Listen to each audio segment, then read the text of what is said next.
At exactly 10:42 p.m., Hannah Brooks smiled at the camera, leaned forward slightly, and said, "All right, guys, I'll be right back." She glanced over her shoulder, then froze. Her smile dropped. Her eyes widened. She whispered, "Who's there?" And then, the stream went black. But the live chat didn't stop. Thousands of viewers were still watching. The chat window kept moving fast. Wait, what just happened? Was that part of the stream? Is this a prank? Did she just get swatted? For 10 minutes, the screen stayed dark. Then suddenly, the stream resumed, but it wasn't live. It was a loop, an old segment. Same room, same lighting. Hannah laughing at a joke she hadn't told that night. No one realized. People kept chatting, tipping, commenting. Her moderators deleted concerned messages. Said it was a glitch. She's fine. Chill. But the next morning, her apartment was empty. No signs of forced entry. No struggle. Just her streaming setup still running, camera lens facing the empty chair. The police weren't convinced. They thought it was a PR stunt. Said influencers did crazy things for clicks. They called it a digital breakdown. But Detective Lisa Rayner didn't see it that way. Because 12 hours before Hannah disappeared, Lisa had received an anonymous tip. A screenshot. A Discord message from a user named S1Lent9. It said, "She knows. She needs to be silenced." Rayner took it seriously. Especially when the next day, Hannah's account posted a single word, live. Even though she was missing. That word was, run. And it was typed 5 seconds after the police had sealed the scene. Now everyone was asking the same question. Was Hannah kidnapped? Did someone hijack her stream? Or was the whole world watching her final moment and didn't even realize it? Detective Lisa Rayner stood in the middle of Hannah Brooks' apartment, arms crossed, eyes narrowed. The place was disturbingly clean, too clean. Her instinct told her something wasn't right. The ring light was still on.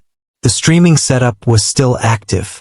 The chat box on the screen continued to fill with messages from fans around the world, most of them unaware that their favorite streamer had vanished in the middle of a live broadcast. Rayner glanced at the chair. It sat empty, slightly turned, as if someone had left in a hurry. She examined the keyboard. No fingerprints. No signs of forced entry on the doors or windows. It was as if Hannah had simply stood up and disappeared. But that didn't explain the word run being typed from her account at 6:18 a.m., long after she was already reported missing. Lisa pulled out her phone and scrolled through the email she received just 12 hours before Hannah vanished. The anonymous tip included screenshots from a Discord server called Digital Dust. One of the messages read, "She thinks no one remembers 2017. But we do. She destroyed lives. She doesn't get to walk away from that."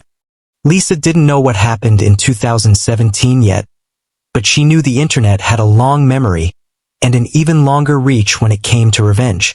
She interviewed Hannah's neighbors. None of them saw anything. No strange cars. No late-night visitors.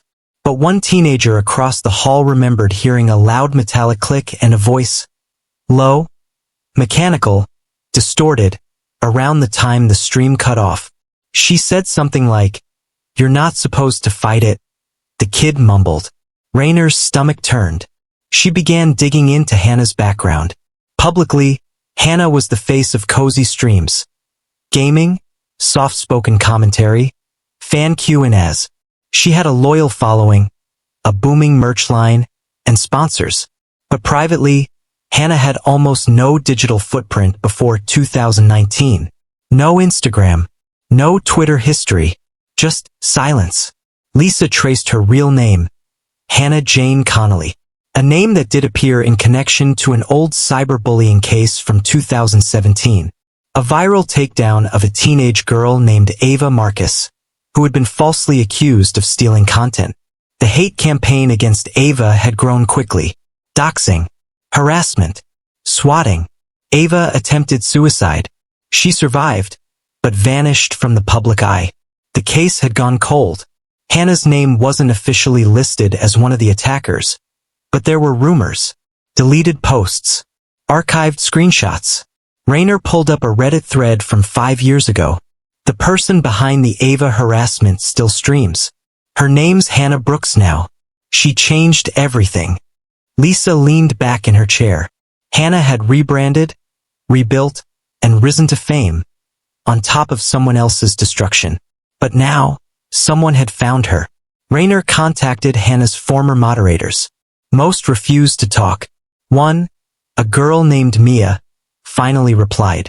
She told us last week she was being watched, that someone had sent her a package with a USB drive.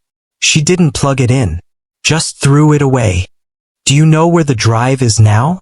She said she tossed it in the dumpster behind the building. Lisa raced to the alley and dug through the trash bins herself. After 30 minutes of searching, she found a sealed envelope beneath cardboard boxes.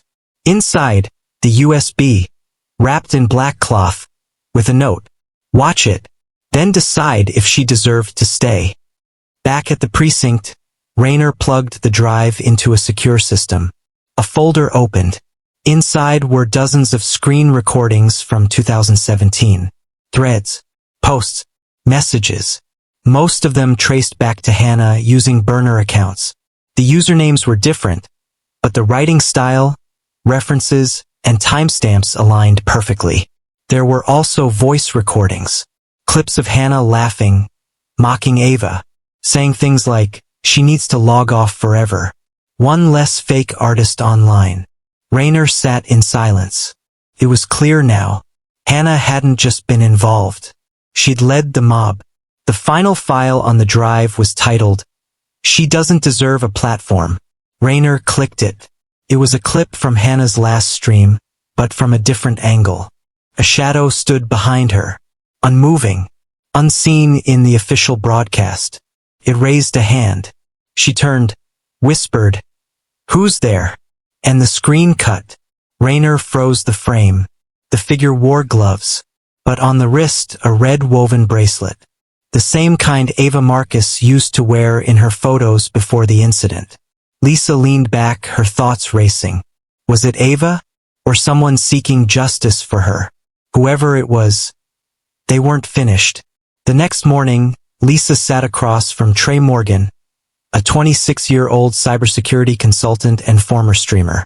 He had once been falsely accused of harassment during a similar online witch hunt and had since become a quiet advocate for digital accountability. He reviewed the USB footage without flinching. "She was definitely leading the charge," he said, eyes scanning lines of text on the screen. "Most people get caught up in mob mentality. But she was organizing it." Lisa didn't respond. She had requested Trey's help not just because of his expertise, but because he had once known Hannah before the rebrand. He had even defended her once upon a time. Now he wasn't so sure. "I don't think she deserved this," he finally said. "But someone obviously thinks she did." Trey turned his laptop around. "I found something else." He had tracked Hannah's digital activity through a few back-end logs she hadn't scrubbed properly. In her last week online, she had joined a private Discord channel under a hidden account. The server name was room_0. It was password locked, invite only, and hidden from search engines. Inside, Trey discovered a thread titled, "Candidates." There were photos, names, links, all influencers, all people who had once been part of past online harassment scandals. Lisa scrolled through the names, pausing on one that had already been crossed out. Emma L. Deleted. Another read, Jonas R. Tracked. And then, Hannah B. Voted. Beside it, scheduled 10:30 p.m. Operation locked. Lisa's jaw clenched. This wasn't random. It was planned. Trey looked at her solemn. And if they follow a schedule, they're not done. Lisa exhaled slowly. Then we find the next name before they disappear too. Before she could shut the laptop, a new message appeared in the Discord feed. Just 4 words. Room_0 has been activated.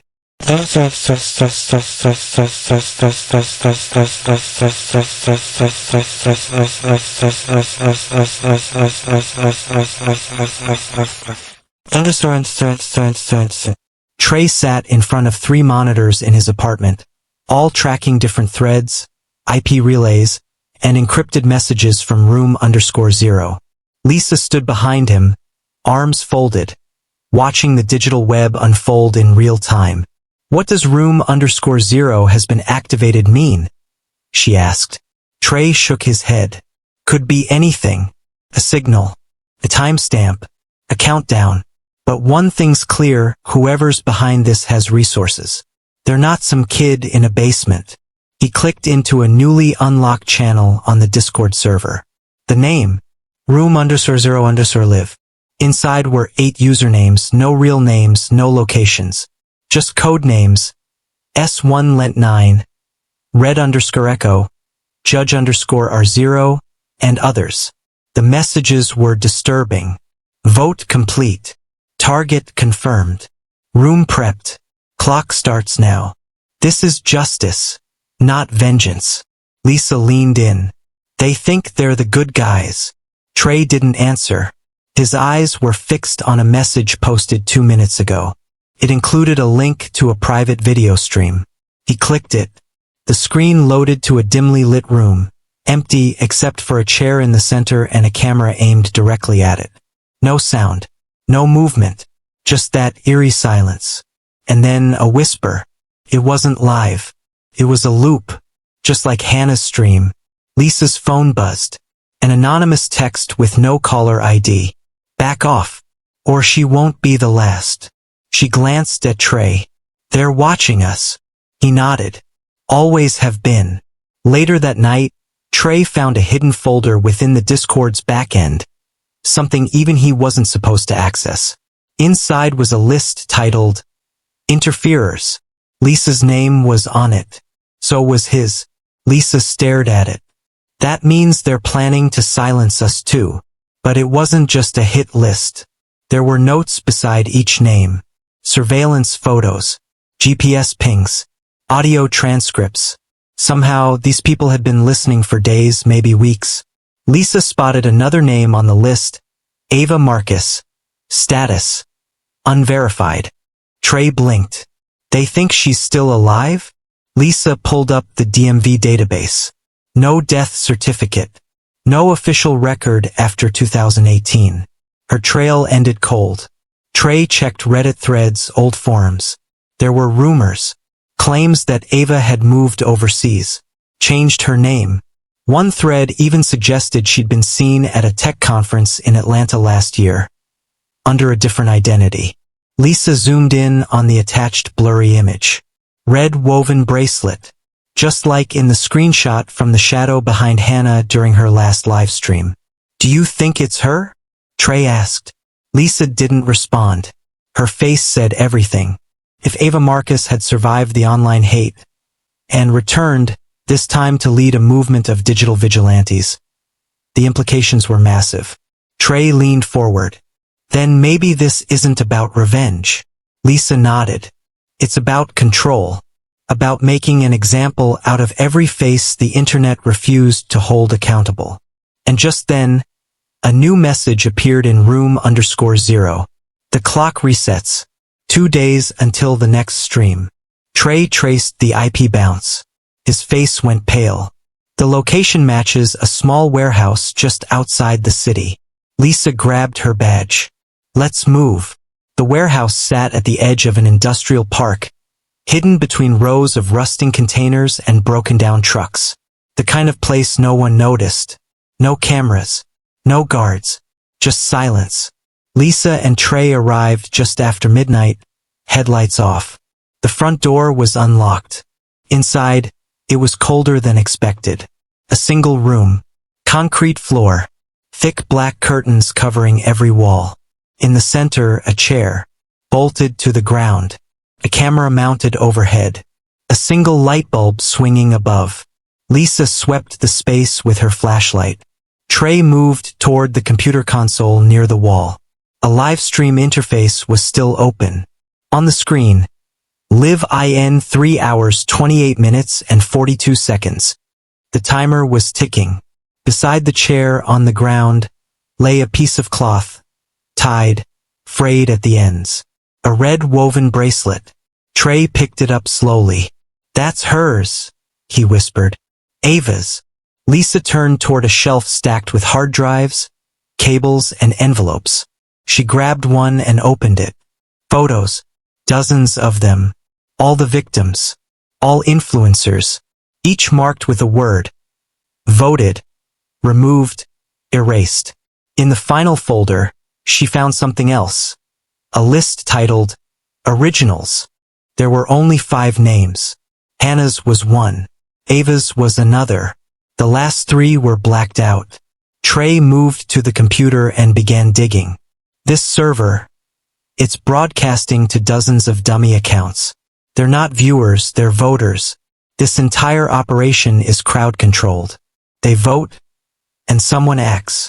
Lisa clenched her jaw. Digital executions. A noise behind them. They turned. A figure stepped out from behind the curtain. Hoodie up, hands raised. Lisa drew her weapon. Don't move. The figure pulled the hood back slowly. It was her. Ava Marcus. Older, paler, but the same eyes. Same wrist. I told them to stop, she said softly. But they wanted more. Trey stepped forward. You're running this? I started it, she admitted. I wanted them to feel what I felt. To lose their names. Their power. But I never meant for it to become this. Lisa's voice was sharp. Where's Hannah? She's alive, Ava said. Locked in another site. Safe for now. But the others. The ones after her. I couldn't stop the machine I built. Lisa lowered her weapon, slowly. Then help us shut it down. Ava hesitated. Then nodded. She walked over to the control panel and hit a key combination. The countdown stopped. The stream ended. The room _0 server collapsed. Just like that. Trey exhaled. It's over. Ava looked at him. No. It just went quiet. The FBI took over within the hour. Ava Marcus was taken into custody. Not in handcuffs, but under protective detail. She agreed to testify. Agreed to name every coder, every moderator, every ghost who kept room _0 alive. Hannah Brooks was found in a converted safe room beneath a storage facility in Nevada. Disoriented, dehydrated, but alive. She had no memory of how she got there. Only flashes of a dark room, a voice whispering through speakers, and the sound of a camera shutter. When asked if she remembered what happened in 2017, her response was quiet. Yes, every day. But I thought it was behind me. Lisa Rayner sat with her in the hospital room and said only one thing. The internet doesn't forget. But sometimes, it forgives. If you face it. Trey deleted his anonymous account that night. He no longer needed to be in the shadows. He launched a podcast series dedicated to unmasking online vigilantes and defending victims of digital abuse. The ones who disappeared silently without a live stream, without a voice. As for Ava, her story divided the internet. Some called her a monster. Some called her a martyr. But the truth? She was both. A girl who had been destroyed by a system that laughed as it watched her burn, and rebuilt herself into a weapon the world could no longer ignore. In her final recorded statement, she said, I never wanted revenge. I wanted them to feel human again. And sometimes, justice doesn't look like a courtroom. It looks like a mirror. Now it's your turn. If you were Ava, would you have stopped at forgiveness? Or would you have made them watch themselves fall? Backhand index pointing down, drop your thoughts in the comments. And if you believe truth still matters in a world of pixels and silence, subscribe.